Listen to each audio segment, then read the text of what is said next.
We'll get to race highlights in a moment, but a little hot laps with Kyle and Michael. Rapid fire. First of all, I want to make it clear, I don't like him. All right, why not? Yeah. Because we don't ever agree on anything. Oh, you guys like So we're going to agree today.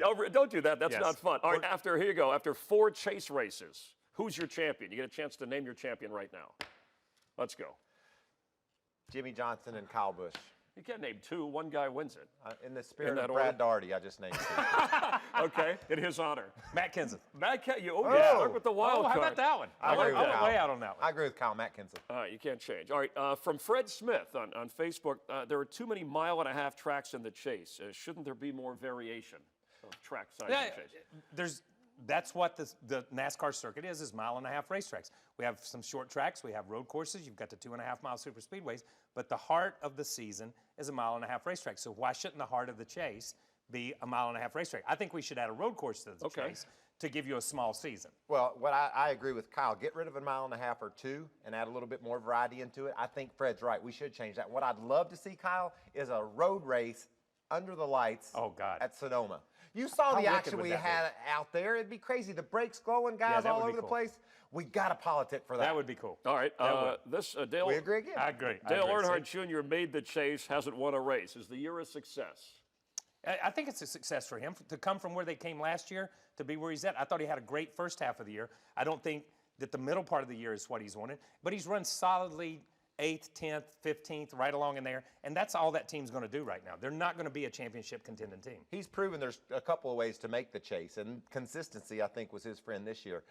Is it the year he hoped for? Definitely not, but he signed a new contract with that organization. He has something to build on for 2012. Alice Weber wants to know if he were to win the next 2 races, would he then have a chance for the championship? Yeah, he would win the next 2 races, and he still wouldn't have a chance for the championship. I don't think. I think he's that far out. Okay. He's got to count on those guys in front of him having 14th to 25th place finishes. And I don't see Jimmy Johnson doing that. I don't see Carl doing that. I don't see, not on a consistent basis. Let me say that. There's a big gap between 8th and 9th. We got 8 guys in this championship battle, and Dale Jr. is 9th in the points. He's out.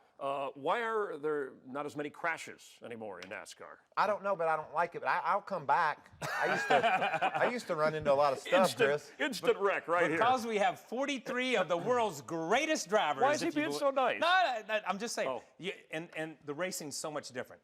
Dirty air, how these guys get close to each other. They don't get close to each other like you used to race, like we used to race. They don't race that way anymore. And when they do, the fans think it's the most amazing thing they've ever seen in their life. But that's what makes great racing. As long as drivers are okay, we all love wrecks and crashes. All right, Brian Ware wants to know, Richard Petty won 27 races in 1967. How is that different from Jimmy, his dominance of 5 in a row championships? In other words, were people ticked off then for one driver dominating? The 6 fans that followed the sport in 1967, they might have been ticked off. And then when they get a telegraph saying what happened on Sunday. Well, he helped bring fans to the sport. The Pony Express was still in existence. Here's the thing. No, people didn't care because it wasn't that kind of sport. It just wasn't. It's a totally different sport now than what it was. It was a southeastern sport. So people in the southeast cared. Now you've got guys from Washington State, California, upstate New York.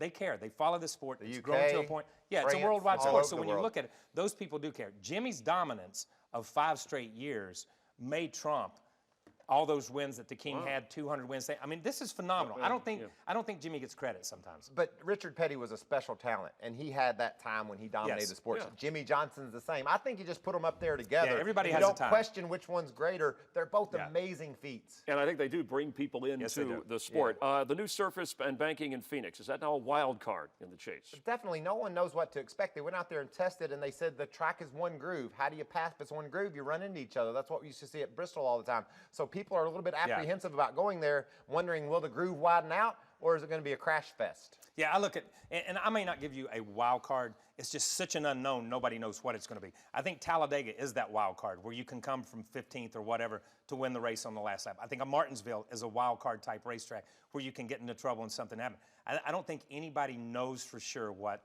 Phoenix is going to be like. You got 6 races, and 3 of them could be wild cards. Yes, How that's crazy amazing. is that? That's crazy. That's wide open. All right, finally, and we've seen instances of this, does NASCAR need a rule to ban pushing at any time during the race? A teammate, another driver. They have a ban on pushing on the last lap. I thought we went through that already. But should they make it complete? Why? Well, I don't know. I mean, I'm just asking why. I'm just because asking you. I think because you get a questions from somebody in No, Twitterville or out there I that think- don't know anything. I think you should ban it, and I've asked Why? Mike Helton because I think it's an unfair. What's unfair about it? You're helping somebody else in a situation. You're helping a teammate. So yeah, but teammates in NASCAR, Why? you know, It's not unfair. I thought that leaves when you hit the track. I've agreed with everything Kyle said until now. I think Okay, they should good, make 'cause a he's rule. rolling I don't now. think they should make I a think rule. they should I don't make a think rule they where should you make a can't rule. push It's better for the sport. Unless it's for a competitive Okay, edge. well, let me ask you a question about this, and I know we're going to go over here. Were they upset because he pushed, or they upset because he didn't maintain speed while he was being pushed?